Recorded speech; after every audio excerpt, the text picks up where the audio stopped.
কবর গাখের সামান নিতে কইর না কেউ ভুল। কবর জায়গা ভালো নয়, কবর জায়গা ভালো নয়। আমল দিয়ে কবর গৃহ সাজিয়ে নিতে হয়। 17 দিন পেট পেটে সব প্রকার খাদ্য হবে। 60 দিনে সব গোস্তগুলো আলাদা হয়ে রবে। 90 দিনে হাড়গুলো সব 90 দিনে হাড়গুলো সব আলাদা হয়ে রয়। কবর জায়গা ভালো নয়, কবর জায়গা ভালো নয়। আমল দিয়ে কবর গৃহ সাজিয়ে নিতে হয়। চাচা মিয়াকে বন্ধু এসে বলছে, আর জ্ঞান ফিরে গেছে। বুঝতে পারলাম আমার স্ত্রী মরে গেছে, আসে নাই, কিন্তু করিমন্নেসায় টিক চিহ্ন দিল কে? কয় বুঝবা না, এই ভোটের নাম হলো গায়েবী ভোট। কথা কয় না। ঢাকা শহরে মারামারি হয়েছে, সুন্দরগঞ্জে মামলার আসামি হয়েছে। এই মামলার নাম হলো গায়েবী মামলা। পুলিশ এসে জিজ্ঞাসা করেছে, আপনাকে ধরতে এসেছি। বলে কেন এসেছেন? কয় দুঃখজনক হলো সত্য কথা আমি নিজেও জানি না। কোথায় নিয়ে যাবেন? বলে তাও জানি না। আসিছেন কেন? কয় তাও বলতে পারবো না, তবে নিয়ে যেতে হবে এটা জানি। কথা কর না কে? এইভাবে সময় চলেছে, এইভাবে জীবন অতিবাহিত হয়েছে টানা 16টা বছর। 16টা বছরে আমরা কোনো কথাই বলতে পারি নাই। উল্টা বলতে গেলে আমাদের বলতো ওয়াজের নামে রাজনীতি করা যাবে না। এই জন্য তো আল্লামা সাঈদী বলেছিলেন, মারতেছো, ধরতেছো, অত্যাচার করতেছো, জুলুম করতেছো, এমন একদিন আসবে পালানোর জন্য ইন্দুরের গর্ত পর্যন্ত খুঁজে পাবা না। ওমান আরাদা আন যিকরি ফাইন্না লাহু মাঈশাতান দানকা ওয়া নাহশুরুহু ইয়াওমাল কিয়ামাতি আ'মা। বলো আল্লাহু আকবার। আমার কোরআন থেকে মুখ ফিরিয়ে নিয়েছিলে, এই কোরআন থেকে মুখ ফিরিয়ে নেওয়ার জন্য তোমাদের যা বিপদ হলো শোনো। সেই বিপদটা হলো তোমাদের জন্য পৃথিবীটা সংকীর্ণ করে দিয়েছি। সব আছে কিন্তু কেউ নিতে চায় না। আজকের খবর দেখলাম ওবায়দুল কাদের নাকি তিনি এখন কলকাতায় আছেন। কোথায় আছেন? আরো জোরে। দীর্ঘ 95টা দিন কাদের কাকু এই দেশে কোথায় ছিল কেউ জানে না। কে খাওয়াইছে, কে পড়াইছে? গত 8ই নভেম্বর তিনি নাকি সিলেট দিয়ে মেঘালয়, অর্থাৎ ভারতের মেঘালয় উপজেলা হয়ে সেখান থেকে চলে গেছে কলকাতায়। তিনি এখন অবস্থান করতেছেন। আজকের টেলিভিশনের খবর, আমার খবর না। সংগ্রামী ভাইয়েরা আমার, এটাই যদি হয়ে থাকে অহংকার গর্ব কত বড় কঠিন কাজ। তিনি বারবার বলতেন, শুধু মঞ্চে বসে খেলা হবে, খেলা হবে, মাখরাজ করে করে বলতো খেলা হবে। কথা কর না কে? ভালো হয়ে যাও মাসুদ তুমি, এই কথা কে বলবে? আর বলবো না, থাক না না না, মুরব্বি মুরব্বি। পালিয়ে গেছে কাউয়া কাদের, কেউ জানে না কবর তার। ভালো হয়ে যাও। ফকরুল সাহেব আপনার বাসায় কাউয়া কাদের গেছেনি, ঠাকুর গায়ের বাসায় আপনি থাকতে তারে দিছেননি। তার সাথে যে হিসেব বাকি, জোরে বলেন ঠিক কিনা? তার সাথে যে হিসেব বাকি আছে কোটি জনতার। পালিয়ে গেছে কাউয়া কাদের, কেউ জানে না খবর তার। ভালো হয়ে যাও। খেলার জন্য মাঠ আছে, খেলার জন্য খেলোয়াড় আছে, কিন্তু প্রতিপক্ষের কাউয়া নাই। কথা কর না কেন? আমরা চেয়েছিলাম খেলবো, কিন্তু প্রতিপক্ষ আর নাই। তবে বেশি পারা ভালো নাই, বেশি পারলে যা হয়। অতীতে 15 বছর তাকায় দেখো, এই জন্যই তো আল্লাহ রাব্বুল আলামিন তিনি ডেকে বলেছেন, বান্দারে ওয়াদা করেছি যদি ঈমান আনো আর নেক আমল করো, আমি আল্লাহ পাক ওয়াদা করেছি তোমারে দুইটা পুরস্কার দেব। একটা পুরস্কার হলো তোমারে মাফ করে দেব, 2 নাম্বার জান্নাতুল ফেরদাউস দেব। সেই কথার ব্যাখ্যায় আমি চলে গিয়েছি। আমানতু বিল্লাহ, এক আল্লাহর প্রতি ঈমান আনতে হবে। এখন হাদিসের সঙ্গে মিলিয়ে দিয়ে আমার ওয়াজ আমি বন্ধ করে দিয়ে কালেকশন করব, কেননা আমার আগের বক্তা বলেছেন আমি নাকি কালেকশনে পাকা। এই জন্য মেহেরবানি করে কালেকশন একটু করতেই হবে, নচেত দোষ কিন্তু আমার গাড়ি আসবে। সংগ্রামী বন্ধুগণ, কথা শোনে নাকি? কিছু সময় কষ্ট হইতেছে আপনাদের, কিছু সময় চলবে তো ইনশাআল্লাহ। আল্লাহ কবুল করেন, বলেন আমিন। আমার বন্ধুগণ এই দিকে লক্ষ্য করেন, নবীজি প্রশ্ন করা হয়েছিল মাল ঈমান, হুজুর ঈমান কি? নবীজি বললেন ক্বালা সবরু, ঈমান হলো সবর মানে ধৈর্য। আর 2 নাম্বার নবীজি বললেন সামাহাতু, 2 নাম্বার হলো দানশীলতা। এইটা হলো সবর, নবীজি তুলনা করলেন। এবার চলে আসেন ঈমানের সঙ্গে সবরের কি সম্পর্ক। ঈমান আনলি, ঈমান যদি এনেই ফেলে কেউ, আল্লাহ রাব্বুল আলামিন তিনি বলেছেন হাসিবান নাস আইয়ুতরাকু আইয়াকুলু আমান্না ওয়া হুম লা ইফতানুন। মানুষেরা কি ধারণা করেছে, মানুষেরা কি চিন্তা করেছে আল্লাহ আছে কথা বললেই তাকে ছেড়ে দেওয়া হবে, অথচ তাকে পরীক্ষাই করা হয় নাই। এর মানে তিনি পরীক্ষা করবেন, কিসের সেই পরীক্ষা আল্লাহ সেটাও জানায় দিয়েছেন। ওয়ালা নাবলুওয়ান্নাকুম বিশাইইম মিনাল খাউফি ওয়াল জুই ওয়া নাকসিম মিনাল আমওয়ালি ওয়াল আনফুসি ওয়াস সামারাত ওয়া বাশশিরিস সাবিরিন আল্লাযীনা ইযা আসাবাতুহুম মুসিবাতুন ক্বালু ইন্না লিল্লাহি ওয়া ইন্না ইলাইহি রাজিউন। বলো আল্লাহু আকবার। হ্যাঁ আলহামদুলিল্লাহ।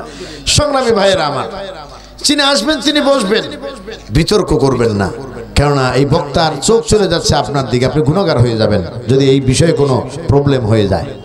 আমি আপনাদের বোঝানোর জন্য চেষ্টা করতেছি। আল্লাহ ওয়ালা নাবলুওয়ান্নাকুম তিনি বলেছেন, লাম তাকিদ নুন তাকিদ দুটেই ব্যবহার করছেন, সুবহানাল্লাহ বলেন। আল্লাহ বলছেন আমি অবশ্যই অবশ্যই পরীক্ষা করব। কে বলছেন? ভয় ভীতি, ক্ষুধা, দারিদ্রতা, ফসলের ক্ষতি, জানমালের ক্ষতি, এগুলো দিয়ে তিনি পরীক্ষা করবেন। এই পরীক্ষায় যারা পাশ করবে আর মন থেকে বলবে আল্লাযীনা ইযা আসাবাতুহুম মুসিবা, এই আপাত মুসিবত বিপদ আপদ কার পক্ষ থেকে আসে? আল্লাহর পক্ষ থেকে আসে। এটা যারা মেনে নিবে, নবীজি আপনি তাদের বলে দেন, তাদের মুখ দিয়ে বের হবে এই একই কথা।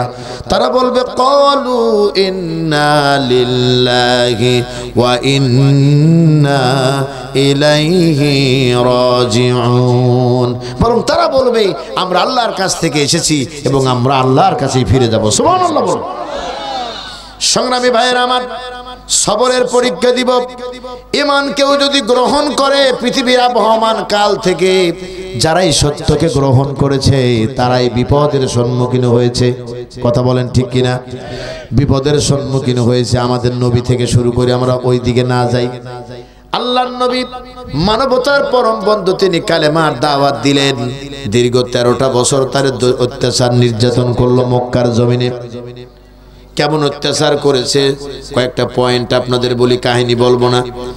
1 নাম্বার হলো মানবতার নবী তিনি যখন তায়েফ নগরে গিয়েছিলেন, তার মনে স্বপ্ন ছিল তায়েফের মানুষ আমার নানার দেশের মানুষ, অর্থাৎ নবীজি 5 বছর দুধ পান করেছিলেন মা হালিমার কাছে। হালিমার গ্রামের বাড়ি হলো তায়েফে। ওনার ভিতরে আত্মবিশ্বাস ছিল মক্কার মানুষ আমার কথা মানে না, কিন্তু তায়েফে গেলে হয়তো আমার মার দেশ, নানার দেশ, এই জায়গায় মনে হয় মানবে। তিনি গিয়েছিলেন। এই ঈমানের কথা যেই বলতে গেলেন, তিনি সবরের এক চূড়ান্ত প্রশ্নের সম্মুখীন হয়ে গেলেন। এমন মারা তাকে মারা হলো। যায়েদ বিন হারেসা ছিলেন নবীজির সাথী। তিনি বলেন বিশ্ব নবীকে বুকের সঙ্গে জড়িয়ে ধরেছিলাম, ডানে ঘুরি, বামে ঘুরি, সামনে ঘুরি, পিছনে ঘুরি, সব জায়গায় দেখা যায় মানবতার নবীর গায়ে শুধু পাথর আর পাথর লাগতেছে। সংগ্রামী ভাইয়েরা আমার, মার খেলেন ইমানের জন্য, সবই খেলেন, রক্ত জড়ালেন। আল্লাহর ফেরেশতা জিবরাইল এসে বললেন, ওগো আল্লাহর নবী একটু অনুমতি দেন, তায়েফ নগরটাকে উল্টায় আমরা সাগর বানায় দেই। আল্লাহর ফেরেশতারা আপনার জন্য কাঁদতেছে, আর সে আজিম কাঁপতেছে, একটু অনুমতি দেন। মানবতার নবী ডেকে বললেন, জিবরাইল আমাকে মারছে কোনো দুঃখ নাই, এরা হয়তো দিন গ্রহণ করলো না, এদের পরে যারা দুনিয়ার বুকে আসবে তারা হয়তো ভবিষ্যৎ প্রজন্ম আমার আল্লাহর দিন তারা মেনে নিবে। সুবহানাল্লাহ বললেন না? এখনো সেই সিলসিলা জারি আছে। মার খাওয়ার পরে আলেমরাই কেবল জাতির জন্য দোয়া করে। সাইদি সাহেবের সঙ্গে যতবার তার পারিবারিক সূত্রে দেখা করতে গিয়েছে, ততবার সাইদি সাহেবের লোকজনের কাছে বলে দিয়েছে, আমার দেশবাসীকে সালাম দিও, আর দেশবাসীর জন্য দোয়া করি, তারাও যেন দোয়া করে। মামুনুল হক সাহেবকে যতবার দেখতে গিয়েছে ততবার বলেছে, দেশের জন্য দোয়া করি, দেশের মানুষের কাছে সালাম পৌঁছায় দিও। সব মানুষ দোয়া করে, এমনকি আপনার গ্রামেও তাই হয়। মসজিদের মুয়াজ্জিন আজান দেয়, শুক্রবারে নামাজ পড়াই দিবেন আপনাদের খতিব সাহেব কালকে। খেয়াল করে দেখবেন খতিব সাহেব এসে সবার জন্য দোয়া করতেছে, এলাকার মানুষের জন্য দোয়া করতেছে। কপাল পোড়া মুসল্লি বাইরে এসে ওই ইমামের সমালোচনা করতেছে। এই হলো আমাদের নেশার, এই হলো আমাদের স্বভাব। জোরে বলেন ঠিক কিনা? সংগ্রামী বন্ধুগণ, আমি আপনাদের কাছে অনুরোধ করব, কেউ কোনো ডাকাডাকি করবেন না। আমাকে বহু পথ পাড়ি দিয়ে যেতে হবে। আমি এক কোম্পানির মসজিদে খুতবা দেই, অফিসাররা নামাজ পড়েন, ছুটি নেওয়ার কোনো কায়দা নেই। বলে হুজুর আপনি নামাজ পড়াবেন, না পড়ালে ভালো লাগে না। সেখানে যা বক্তব্য দিতে হবে চলে যেতে হবে। আমি চাইছিলাম 11:30টায় বিদায় নেব, কিন্তু তা তো হলো না। 12টায় সব কিছু প্যাকেট করে আমাকে যেতে হবে। সেই সূত্রে এখন বাজে 11:20। আর মাত্র 20 মিনিট বক্তব্য দিলে 10 মিনিট কালেকশন করলে মোনাজাত করে বিদায় নিতে হবে। মেহেরবানি করে বক্তব্যটুকু একটু হৃদয় দিয়ে শুনে রাখেন। আবার কবে দেখা হবে জানি না, মনে রাখবেন আবার আল্লাহ রাব্বুল আলামিন চাইলে এদেশে যদি কালেমার আওয়াজ কায়েম হয়ে যায়, তাহলে বাতিল পন্থীরা আর কেউ আমাদের জ্বালাতে পারবে না। জোরে বলেন ঠিক কিনা? এদেশে ইসলাম কায়েম হোক, কোরআনের আইন প্রতিষ্ঠিত হোক। আপনারা কি চান না? চিল্লায় বলেন চান। আমরা চাই, হৃদয় দিয়ে চাই, মন দিয়ে চাই। ভালো করে খেয়াল করুন, কালেমার দাওয়াতের কথা নবীজি বলতে গেলেন, তিনিও মারি খাইলেন। সাহাবায়ে কেরাম যারা গ্রহণ করলেন তারা কি আবার কম খাইলেন? কথা বলেন না কেন? তারা কি কম খাইছেন? হযরতে বেলালকে মারা হলো, খাব্বাবকে মারা হলো, খোবায়েবকে মারা হলো, সুমাইয়ের লজ্জাস্থানে বল্লম ঢুকায়া তারে খুন করা হলো। ইয়াসারকে মরুভূমির ভিতরে নিয়ে যায়, 2 উটের সঙ্গে 2 রশি বেঁধে দিয়ে তাকে 2 টুকরো করে দেওয়া হলো। এইভাবে খুন করে ওরা ক্ষান্ত হলো না। মানবতার নবীকে ওরা মেরে ফেলে দেওয়ার ষড়যন্ত্র অংশ হিসেবে মুসলমানদেরকে শিয়াবে আবি তলবে তাদেরকে গৃহবন্দী করে রাখলো, একেবারেই বন্ধ করে দেওয়া হলো। খাবার নাই, পানিও নাই। ছোট ছোট কোলে শিশু বাচ্চারা এত জোরে চিৎকার দিয়েছে, চিৎকারে গগন বিদারী আওয়াজ হয়েছে। এরপরও কাফেরদের মন গলে নাই। সিরিয়াতে বাশার আল আসাদ স্বৈরাচারের বিদায় হয়েছে। এমন ভাবে 24 বছর আগে থেকে এমন ভাবে মানুষকে কারাবন্দী করেছে। এই কারাবন্দী মানুষগুলো নিজের নাম পর্যন্ত ভুলে গেছে। আমার নাম আবুল বাশার, এমন ভাবে বন্দী করে রেখেছে নিজের নাম পর্যন্ত ভুলে গেছে।